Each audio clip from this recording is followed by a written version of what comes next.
Good afternoon, everybody. My name is Bev Lang, and I'm the Executive Officer at Elder Abuse Action Australia. Thank you for joining our Lunch and Learn for today, for April. We're really pleased to bring this to you. I'd like to acknowledge the traditional owners of country throughout Australia on which we meet today and recognise the continuing connection to land, waters and culture. I pay my respects to their elders past and present. I'm on Darkinjung land, on the central coast of New South Wales, about an hour and a half north of Sydney. Welcome to EAA's Lunch and Learn program. We launched these webinar series last year and decided to run them monthly, and they've been extremely popular. These sessions give our members the opportunity to showcase their work or a particular topic of interest. And we're very fortunate to have Bridie with us today. Just some little bits of housekeeping before I introduce Bridie. We have two polls with multiple choice answers that'll pop up on your screens at various points through the course of this presentation, and you'll have about 30 seconds to a minute to respond, and we'll share those results live. The first poll has been launched and will give Bridie an indication of the audience's current knowledge of the subject, humbugging. The second poll will be launched at the end of Bridie's presentation, just before we start a formal Q&A session. Please use the chat to ask any questions or make comments, and of course be respectful in your interactions with each other and of course the speaker. Bridie will respond to as many questions as she can at the end of her presentation, and if we don't get a chance to get to your question today, we'll collate them and send responses to everybody who's registered for this webinar. Please turn CC captions on your particular device should you require them. It is set up in the back end to run. We are recording this for the purposes of releasing the recorded version in video to all those who've registered, but also published on the EAAA website.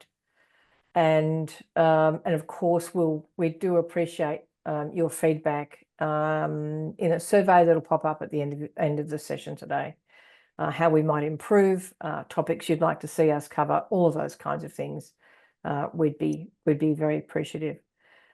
So Bridie Murphy is our presenter today, and she's a proud Kuyani and Aranda woman who works as an Aboriginal advocate and research officer with the Aged Rights Advocacy Service in Adelaide, South Australia.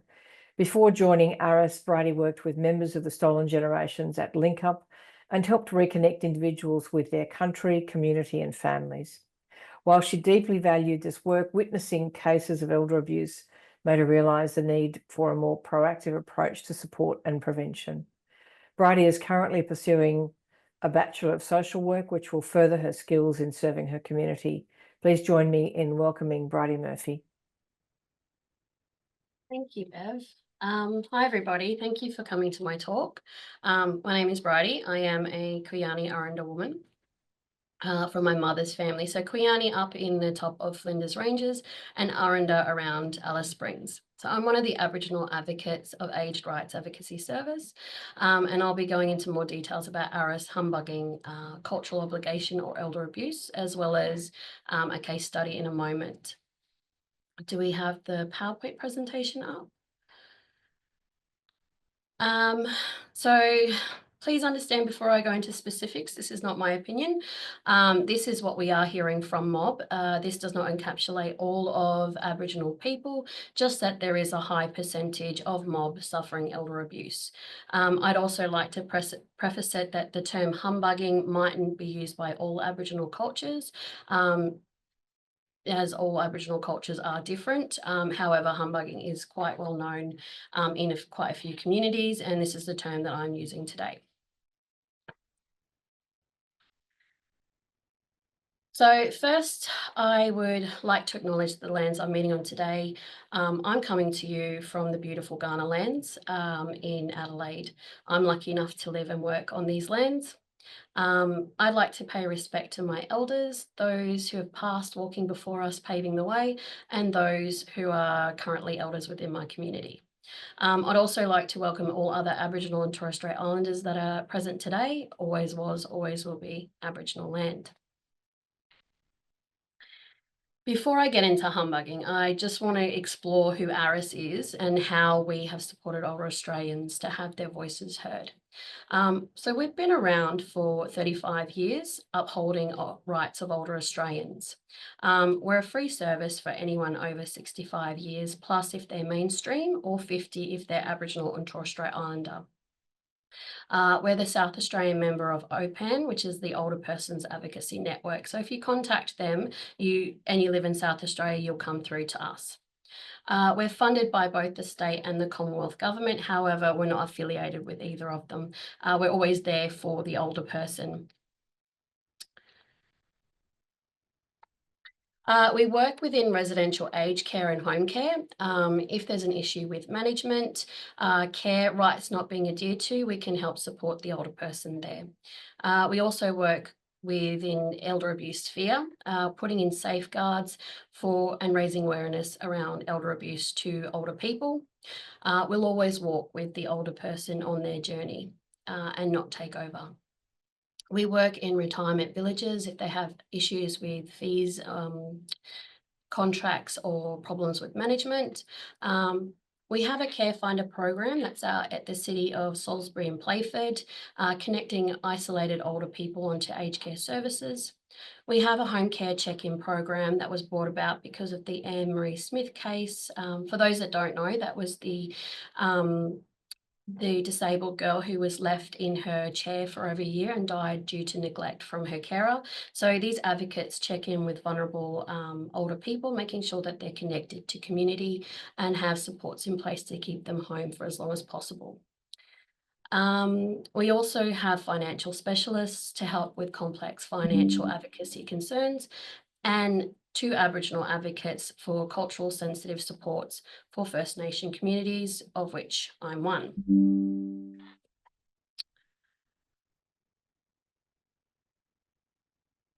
So, humbugging is the Aboriginal term we use to describe someone who culturally demands for money or other resources from someone else, and they have no intention of paying that person back. So it's that nagging on a regular basis. Family might only get 10 or 20 off the older person, but if they're doing it on a regular basis, this then accumulates to quite a large sums of money. This can be multiple family members as well, going after one person, asking them for $10, $20. So if the older person is giving out to multiple family members, they're actually putting themselves at risk. Humbugging is a nationwide issue. However, it's more prevalent in rural and remote communities. This could be because of the high density of Aboriginal population within those areas. Information from those communities is that we don't receive supports on a regular basis out there. So many services will come in, then go away, and they don't hear from those people again unless they are invited out there or have KPIs to meet. So resource sharing is a common cultural practice. That's, how we would survive previously. However, humbugging has that negative connotation to the cultural sharing. It's not culture if you're giving too much and then you're not getting anything in return. So it really does differ from the traditions of sharing and community cohesion that are central to Aboriginal culture. Why it happens. So we're a culture that's been around for 60,000 years plus. We would share as a way for our groups to survive. Everyone had their place, and within the community, everyone knew what they had to do and everyone shared. So with older people in community, they've still grown up with that concept of sharing. And they would have learnt that from their elders. So if we keep that in mind, that the protector of the Aborigines, now please understand this isn't my term, but what he was actually called, that act that came in 1909 was still, so the cultural obligation was actually still in play. But then stolen generations happened, and we ended up with high traumatized people who didn't actually grow up in community and didn't understand about sharing. And so that cultural obligation changed. Because of that intergenerational trauma, we have a lot of people who self-medicate. There's that sense of entitlement, but we're family. You have to share because we're family. We have a higher rate of unemployment. This can stem from not attending schools and getting an education and lack of opportunities. Please understand that this isn't intentional. When stolen generations happen, mob would send their kids to school and then never hear from them again. So there's this fear that still continues. Even now with my colour, I'll get a call from my kids' school and I'll still have that fear that my mother had bubble up to the surface because my older siblings grew up in the years of the stolen generation. There is a higher cost of living remotely. A jar of coffee in the APY lands can be up to $50. Necessities are so high that mob would rather pay, $4 for a bottle of Coke over $10 for a bottle of water. Julie, the other Aboriginal advocate, was actually out at the APY lands and she could see that a small package of meat costs $90. Food that goes out there tends to be frozen and costly. This means that there's an increase of health risks. There's also a lack of job opportunities out in rural areas. So that can mean that families are reliant on other family members to survive. They might use their money for self-medicating, or they might in turn be giving out to family themselves, or they may have dependents on them. And so this continues as a cycle. There's also a higher risk of people out in rural and remote communities not knowing about their rights and entitlements, and that's something that ARAS has been trying to overcome. There's also this lack of culturally appropriate services out there to be able to support mob in those rural areas. Please understand that this isn't stating that there isn't services out there, because there is. But they're mostly run by mainstream or government agencies, not by mob. So even though, services are not culturally sound, we have, services like cheap clothing, like going to Salvation Army or St. Vinny's, that's not available to them, or cheap food stores. They're almost non-existent in those areas, those rural areas. And it could be 2 hours plus driving to be able to go to the nearest, town or that's big enough to hold those places, and they mightn't have a car. So this is the complexities we're seeing. So children and grandchildren are the common perpetrators. However, kinship ties means that the perpetrator could be anyone in the family. So my brothers and sisters' children are my children. And I have a client whose sisters were abusing her because they were being abused and she was the oldest. So they went to her for support and that cycle continued. So some example of humbuggings is when payday comes, we'll see family lined up at the ATM for the older person to get their money out. Some have even taken the older person out of the facility and down to the ATM to get their money out, and then taken them to the pokies, essentially using all their money. Family might borrow the car and either use all the fuel or not refill it. Or if something was to break down, they might even just leave it on the side of the road. Sometimes overcrowding happens. Family will come for a visit and not leave if becomes the place to stay.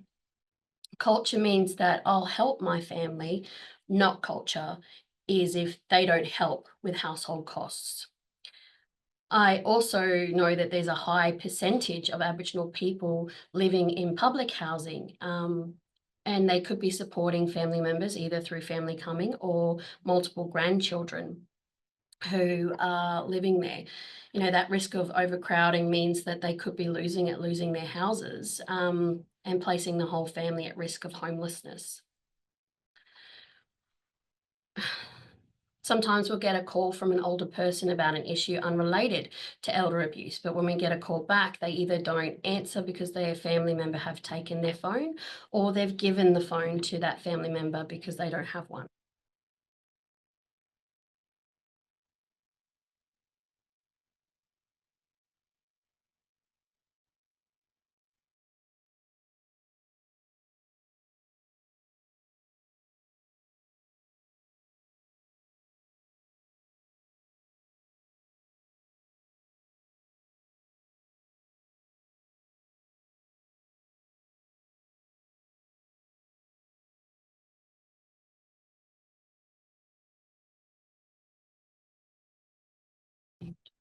Oh, sorry.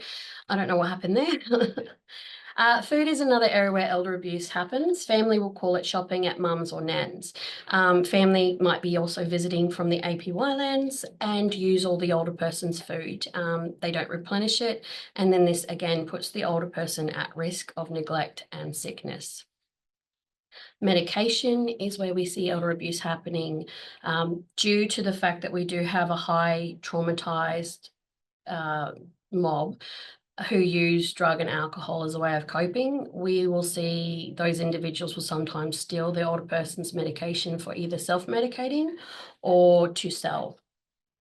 Sometimes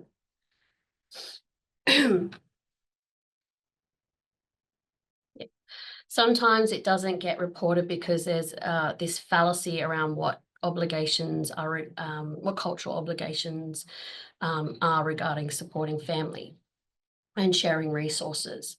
There could also be a lack of awareness around what is abuse. So both the older person and the perpetrators mightn't actually know that they're being abused or that they're abusing the older person. There's shame as well. The reluctance to let others know about their business or that they're being abused because there's shame about people knowing their business. There could be a reluctance to report this to SAPOL, especially if family has just come out of prison. You know, they don't want to be sending that person back there. So whenever I suggest talking to SAPOL to the older person, I will always explain that you're not putting them on charges, you're just showing a pattern of behaviour in case you need to put in for a restraining order. We do have low and poor financial literacy skills and unable to manage their money properly. They could have multiple Centrelink deductions happening.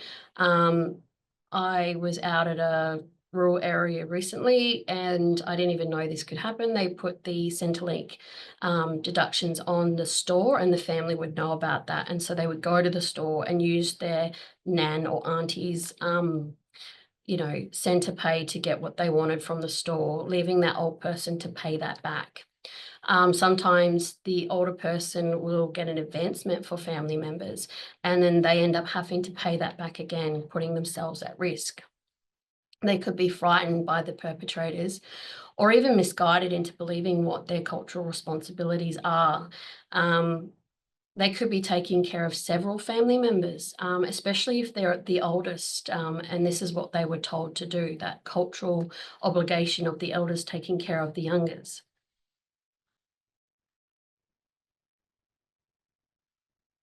So some of the risk factors, as you can see, there's quite a few here. It's sort of, they might have that dependency on the alleged abusers, especially if they have a disability. Again, that's that dependency on certain people. One thing I had said to me recently was, you're only here for a minute. We need them mob. That person meant that I was only there to raise awareness in that moment and then I was going to leave. And so they would be back in the same position. So there was that high risk of not wanting to cause waves because they were reliant on that person. You'll find that happens more in rural and remote communities. Health is another risk. You know, Aboriginal people have a greater chance of becoming a diabetic and needing dialysis. Give you an example, my mother's family, she had 6 siblings. Only one wasn't a diabetic. There's also the higher risk of dementia. You know, Aboriginal people are 3 times more likely to get dementia than non-Indigenous people. There can also be mental health disorders like depression, and depression could stem from stolen generation, family abuse, or not being on country can make an older person depressed. We come from a lower socioeconomic status because of low income, unemployment, and fear of government agencies, which has caused this low financial literacy skills. Again, I feel like this stems from the stolen generations because prior to 1969, we weren't even considered people, just flora and fauna. So generational wealth isn't really something we deal with, and understanding how to use our money appropriately can become quite difficult. We have a lot of Aboriginal and Torres Strait Islander grandparents looking after their grandchildren. However, they may not be receiving any entitlements for their grannies due to not wanting their children to take them back into an unsafe environment, or even have the government removing them, creating another generation of stolen children. So they're reluctant to really raise those concerns, and they're not getting the money that they need to be able to support those family members. We'll see more elder abuse happening to females over males. This can be based on culture as well, because women are more maternal and feel more responsible for their families and taking care of everyone. And it's also quite prevalent in those who are the oldest. Those living in remote and rural communities might also know might know what supports, rights and entitlements that are available to them. So we find that everyone will look to their elders for support. Sometimes they may even threaten to get the money they want. There's also that high percentage of people who are with trauma. So the intergenerational trauma means that there's a higher risk of self-medicating, high drug and alcohol usage. The older person could be living alone with the perpetrator and mightn't be able to ask for help, or even worse, living in a rural and remote community and not having access to any support services around them. So this sort of builds that picture of an elder that's under a lot of strain. So I'm just going to do a rundown of a case study so you can really wrap your minds around how elder abuse cases are and how we as advocates support them. So we had a client who was an older Aboriginal person residing in community housing. And due to issues involving some adult children, had become quite violent with physical and verbal violence towards the older person. And they were using substances and making it very uncomfortable for the older person to live there, including damage to property. So the client vacated their home and actually went out and stayed with extended family couch surfing. However, they felt that shame. As I said before, even with family, they don't want them to know their business. So they ended up sleeping in their car for about 3 months. And so this situation, obviously led to homelessness. The older person had contacted the police, but no charges were laid, and the family had was still there. The client had applied to change accommodations, but was waiting for that to go through.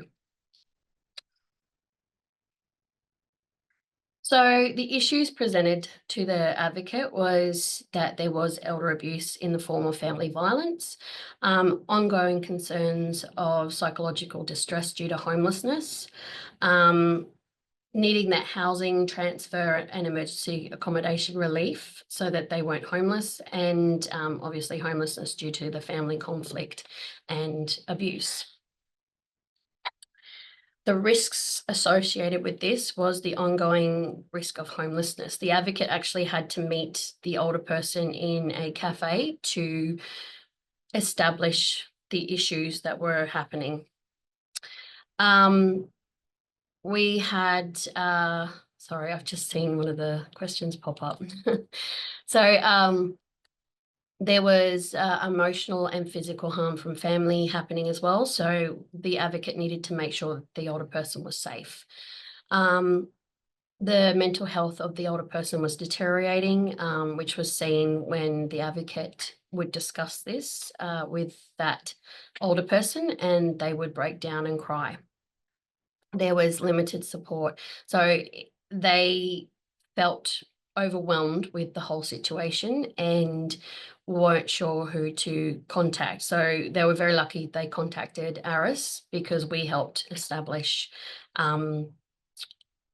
those accessing different services with the complexities. So the advocate held a face-to-face meeting, like I said before, to access the safety of the older person and make sure that they were okay. The advocate also contacted different supports for that person based off what issues they had.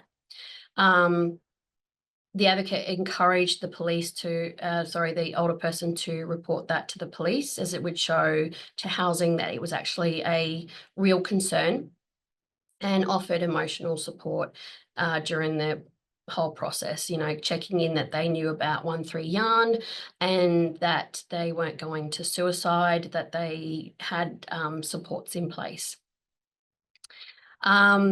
The advocate worked with the service provider, the care coordinator, on different options like respite, getting the older person into respite so that they had a home to go to, and explored other options with that service provider about getting their house with hoarding and squalling, coming in and doing a clean, as well as other options that the service provider was doing. The advocate promoted cultural connections to different cultural centres within the city, gave the numbers out and gave more referrals where needed, and then followed up with the older person to make sure that they were safe and that they had, in fact, managed to get a house. It was a great outcome for this one. The older person managed to secure a 2-bedroom house, and the advocate made an email to help summarise their actions within the service, and that was to help them get new furniture because the old one wasn't viable or usable anymore. The client was advised to keep their address private, which the older person said that they would do. So you might be wondering what ARAS does to keep mobs safe. I'm glad you asked. So ARAS has put in safeguards to keep mobs safe. Safeguards like our intergenerational collaboration, which I will go into more in the next slide. We collaborate as well across different agencies. So I go out to a few networks that I'll reach out to if I know that there is an elder abuse case that has elements that I'm unable to support. I raise awareness around elder abuse cases and elder abuse within those networks, and keep those close relationship with other organisations to connect community to mob and have those warm referrals when needed. There's also coordination between different financial institutions and government agencies that help support. One thing I really push for, very dear to me, is education around wills, advanced care directives and power of attorney. I try to establish with older people whether or not they have a family member that they feel safe and trust to be their substitute decision maker or power of attorney. I want them to understand what it means and make sure that they're educated really well about their rights and entitlements and what a substitute decision maker will and can do. I also like to promote, and ARAS does this as well, promote programs for financial literacy to guide elders on being able to establish different things like centre pay, you know, making sure that their essentials are covered so that they don't lose their house or lose their electricity. Obviously, we give education to organisations as well as education to mob. So I'll always explain to mob to give smaller notes, you know, don't give 50 because it's unlikely you'll see that money again. Instead, give $10 and say that that's the last 10 you've got. We'll also tell mob to put non-perishables in a box under their bed. Non-perishables are food-wise for like pasta, rice and noodles, just so that they have food. That way, if family come and shop within their house, they've still got food there and they're not at risk. I had a client recently who asked me to establish a bank account for them that they didn't want anyone to know about, and would have small amount of money coming out of that account into the other account so that they could have emergency money should they need it. Another way that I got from a mate of mine would be he'd ask them first. He'd always call out, even if he didn't need $2, he'd always ask the family first because then they'd think he doesn't have any and they would leave. Um, We also might suggest that cultural obligations go both ways. So doing the traditional method of sharing, if I give you 20, you do my lawn or wash my dishes. So this scenario, two things will happen. Either they'll stop asking for money because they have to work for it, or you'll have your jobs done that you don't want to do for like $10 or $20, and you're still helping family. So I did speak about the intergenerational gathering before. ARAS has been doing the intergenerational gathering since 2012. This year I get to do one in Murray Bridge, which I'm really excited for. As seen here, this one is the one Julie, the other Aboriginal advocate, organised in Mount Barker. Unfortunately, I didn't get to attend that one, but apparently it was a huge success. As you can see here on the beanies, there is the word respect, because this is what the intergenerational gathering is based off of, building respect between adults and youth and building trust. So this ideology is a way to get the elders to talk to the young people in community, bridging that gap between ages, fighting ageism and raising awareness around elder abuse. And it's also empowering our older people to become supportive of the youth and aware of what elder abuse is, as well as giving the younger people a trusted elder to go to in community, as well as creating young ambassadors of change. So we bring these groups together to talk about elder abuse and get them to understand each other's personal histories, giving both young and old different points of view and getting them to come up with strategies together to stop elder abuse within community. So ARAS has created a resource written in easy to understand language around elder abuse, which we're happy to share. As you can see on the screen, you just need to email that email address for it. So this comes both as a magnet for mob to place on their fridge or a poster for organisations to use. This resource is supposed to get the talk going around elder abuse, as well as raising awareness to mob what elder abuse is. We've had people look at it and go, oh, I do that. Oh, I didn't know that was abuse. I'm sorry. So having that feedback was great. We try to put them everywhere to really alert mob around elder abuse. I've put them in police stations, community rooms, hospitals, Aboriginal health centres. And when I've had organisations ask at expos, I will give them a couple to take back with them. So now we're going to play this video on no more humbugging. I would like to acknowledge and thank the Kimberley Community Legal Services in Western Australia for letting us use this resource. It's a really good resource to show community as it addresses humbugging from mob's perspective.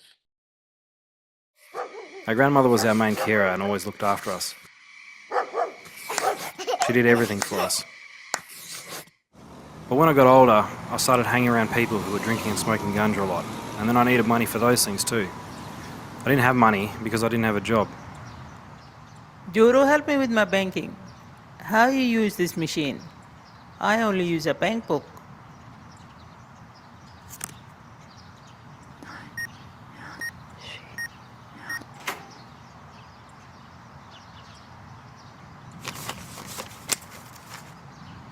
Auntie, can I have money for smokes? I'll pay you back next week. True, Auntie? Hey, John, give me price. I'm broke. We all broke at our camp. But we get our money tomorrow. I'll give you back, John. True. Hey, Gran, can I have some money for Tucker? I just want money for takeaway.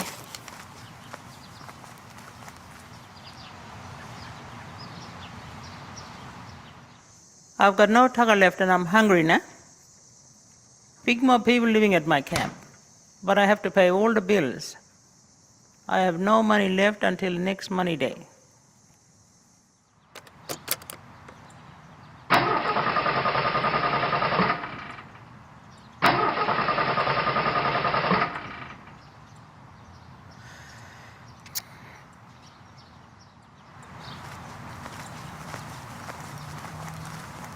On pension day, we went looking for Gran, but we couldn't find her.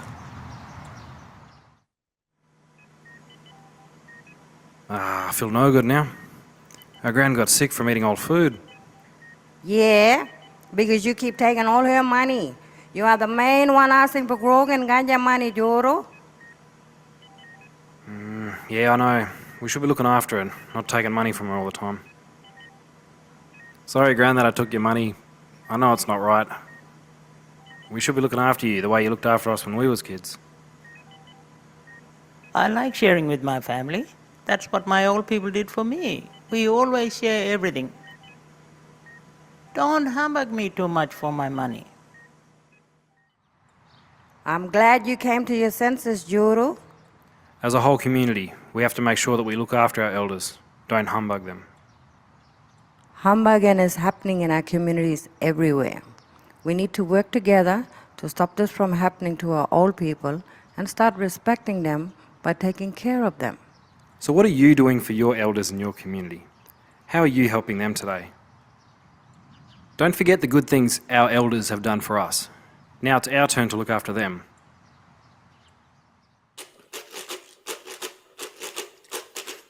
Borgo borgo, banan banan mandi, giranana baliba, giranana baliba, giranana. Borgo borgo, banan banan mandi, giranana baliba, giranana baliba, giranana. Malemba kurala muranga baliba, giranana. Borgo borgo, banan banan mandi, giranana baliba, giranana baliba, giranana. Malimba kurala muranga baliba, giranana.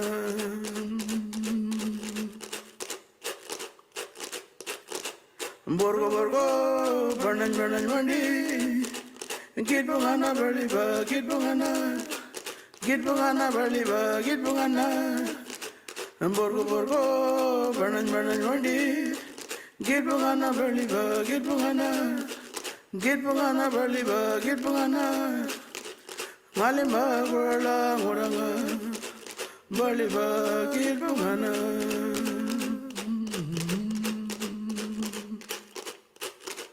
Borgo borgo, banan banan mandi, ngambari ganana. That's actually done in a few different languages as they showed there, which is really good. Please understand before I take any questions, we do work on a consent basis. So if you do have a client that is having issues, they will need to contact us. Even if you're there to support them to do so, that's fine. But we need to hear from the older person that this is what they want. Because they mightn't want any support, and that's entirely their choice as well. If you feel that you're wondering, well, how can you help? You're always welcome to call us, and we're happy to give ideas around how to support that elder if they're being abused and don't wish to contact us. Bridie, it seems that we are going to be stonkered by sound, so I might just have a look at some of the questions that have been put to you in both the Q&A and the chat. And thanks for everyone's comments. Ms. Do you visit a service in the Alice Springs area by chance? Or is there a service in the Alice Springs area? We have, I believe, a Northern Territory one under OPAN. Again, if you contact OPAN's number, they will put you through to the one in Alice Springs area in Northern Territory. I think there might actually be two.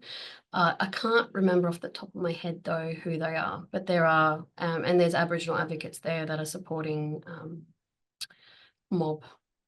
So I think we should have another poll coming shortly. While that, just trying to see. So, Bridie, we've got a comment from Caroline Cartwright that she's the CEO of Money Mob, who's been working in the APY lands for 13 years. This is her comment, we've dealt with numerous frequent and serious cases of elder abuse constantly over this time, including safety planning for people who are physically who are physical risk from family members.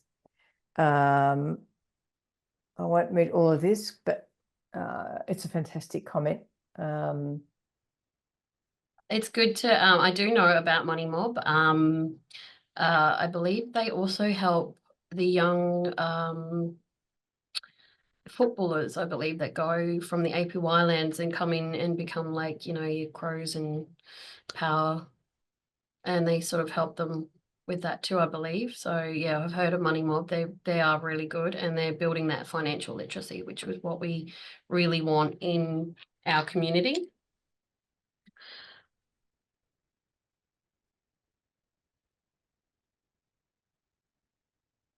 So it looks, Bridie, like, do you feel more, the answer to yes is yes, in the majority. Do you feel more informed about humbugging? And do you feel comfortable about supporting First Nations clients who are experiencing humbugging? An overwhelming yes. Whereas the pre-poll question, people, perhaps more people answered somewhat to knowing about humbugging. So I'd say on that basis, well done. You've answered a whole lot of questions and provided a lot of information for to people, and hence why we've currently still got 250 odd people on this call. Thanks. I know. I appreciate you all showing up to see my beautiful face. Eliza has asked, was this aged care advocacy hyphen Catholic care? I'm not quite sure. Yeah, I think OPEN does fund the Catholic care in Alice Springs. So yeah. And someone else has asked in the Q&A, what are the other terms for humbugging? it's the term that I grew up with. Pestering, you know, your normal words. I don't know, because every culture is different, but that's the term that I grew up with, and I know a lot of people know about, but I'm sure there is different cultures out there that use different ways of saying humbugging.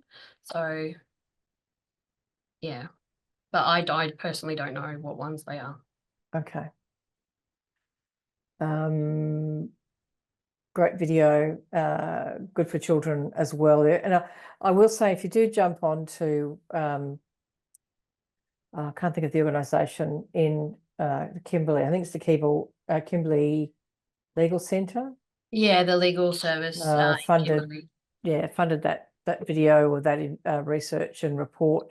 And they've got a range of different versions of that video, and it's so just jump online and take a look. Great to hear also available in First Nations languages. What was the origin of the work humbugging? The word possibly humbugging explained. Sorry, arrived late. That's okay. It's just the term humbugging is just the continuing of asking for resources or money from a person and no intention of paying that back. So I don't know where the origin came from. I know that's what my mum used to throw at me when I was a kid, and I'd ask her for money and pestering her. She would say, you know, stop humbugging me. So I'm not sure, to be honest. Okay. Not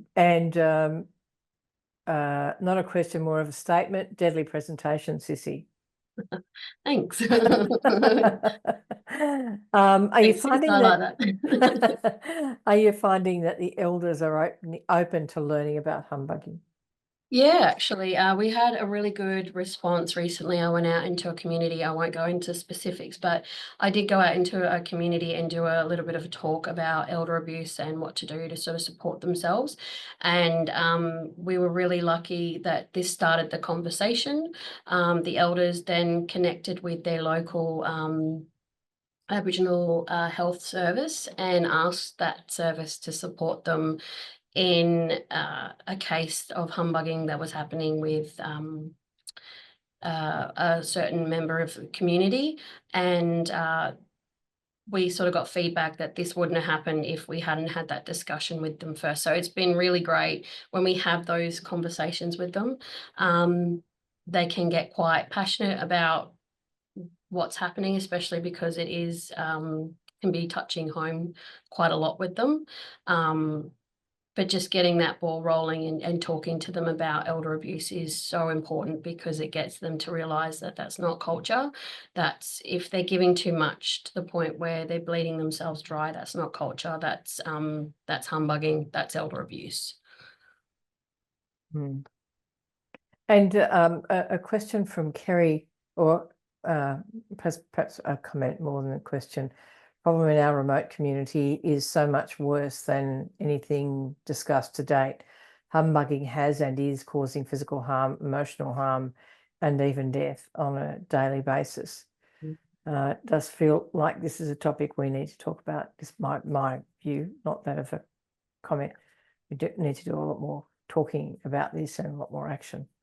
Yeah, and I think that's one of the good things about having these conversations, even just having them with your clients, if you're out there, or with family members, if you're, if you know someone in your family that's experiencing it, getting them talking about elder abuse and humbugging and what is culture and what isn't is a really great way to get that ball rolling, because it really gets them to come up with different solutions. And again, we work with the older person, so if the older person doesn't want to put any of the safeguards we put in place, that's entirely their choice.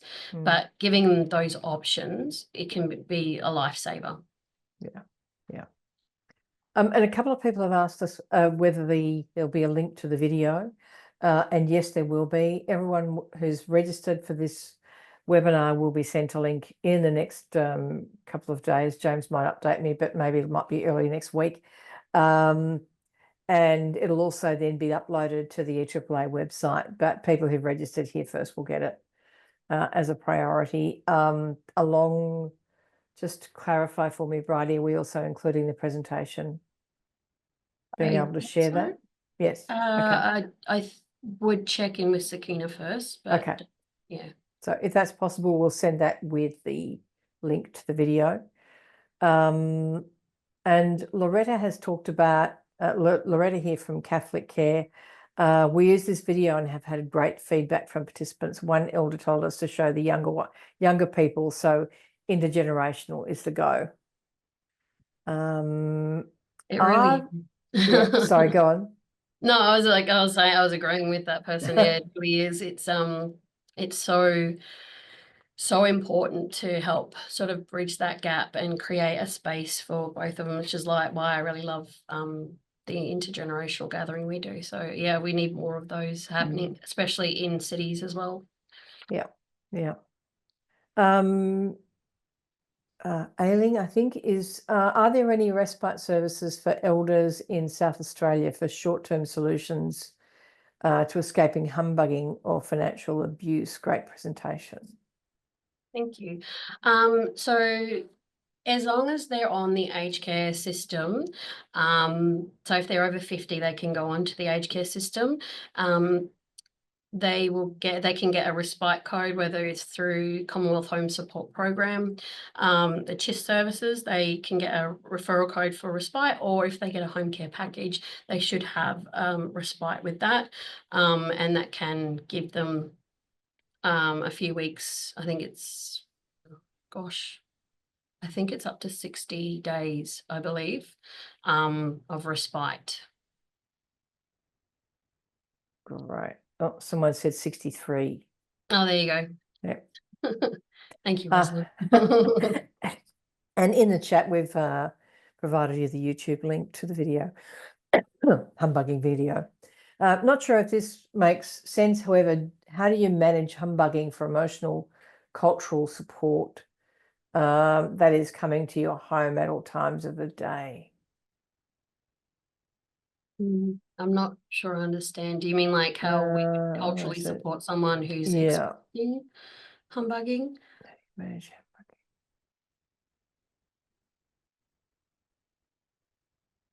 humbugging. Leanne, if you can provide a bit of extra clarity on that question, that would be very helpful. Carolyn, sorry. Remote areas are very difficult given the lack of services to keep elders safe from those people who have complex needs. Is there any national push for greater protections for elders in these areas? Where is this? Sorry, I'm just trying to It's the bottom of the Q&A. No, it's not coming up on mine.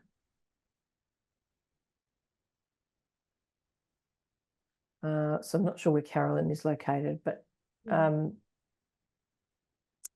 So Central Queensland contacted in this region. So again, OPAN is I should know their number off by heart. I don't, but I should.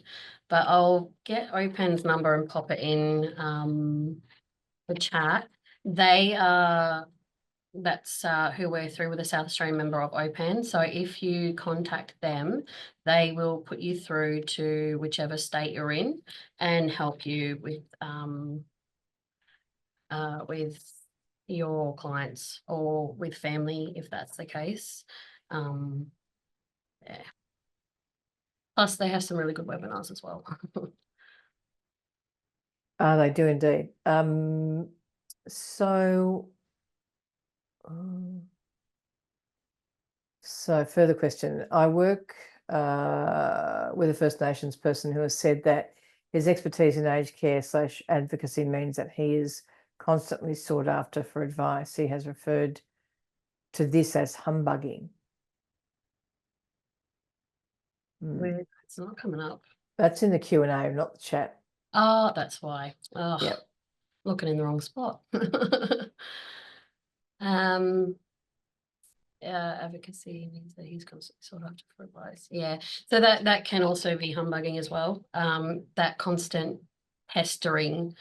Usually we have that negative connotation for humbugging mostly in referral to money and resources, but it can also be people just constantly at you. But if he has the number to give to call, he can just give that number out to Mob and just say, look, call these people, they'll help you.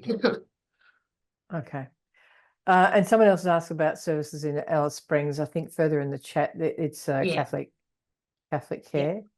Catholic aged care. It's again, if you contact OPAN, they will put you to your nearest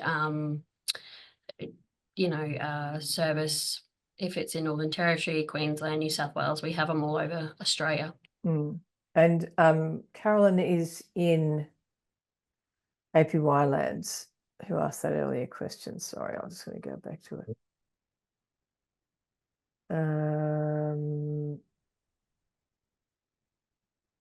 Remote areas are very difficult given the lack of services to keep elders safe from those people who have complex needs. Is there any national push for greater protections for elders in these areas? You'd hope so. That one's on a higher pay grade than I have. I believe that governments are trying to, work as it is. I do know Money Mob. It's good to know. I didn't know Money Mob also worked with elder abuse. So thank you so much for informing me of that. I did know that they did financial literacy. So that's really good that they're out there. I do see one here saying about the national plan draft referring to abuse of mistreatment of older people. Yeah, we have had issues, especially community, around elders, thinking that it's, because obviously culturally elders aren't always older people. It's just what cultural practices, you could get an elder that's 12 years old if they're cultural, if they're high up in the cultural practice of what they're doing. So there is that confusion. So I think that might actually be a good thing. It's just going to be really hard to remind myself to change it to from elder abuse to abuse and mistreatment of older people. So. And in the just on top, in addition to that, the national plan, draft national plan, second national plan, has a separate section addressing First Nations needs. I can't tell you off the top of my head what it particularly refers to in terms of greater number of services, but we are certainly advocating for a more appropriate mix of services and specialist elder abuse services across the country where there is need, and where So it's not by population, it's more about need. And but it's never going to be enough, but we are certainly pushing for more. Yeah. Okay, so someone's asked if we wanted to provide an information session to Community for Seniors Fest, for example, in the Mornington Peninsula Shire. Is that something that could be organised? I don't know whether they're asking you to jump border, Bridie, but perhaps you can. We have actually done this talk, I believe, in Tasmania and up in Queensland. So I guess if you're wanting this particular talk, I'm sure that could be arranged. It just you would need to contact the ARAS email and organise it through them. So Over to you, Jess. I think now just reach out and see if ARAS are prepared to provide that for you. Okay, I don't.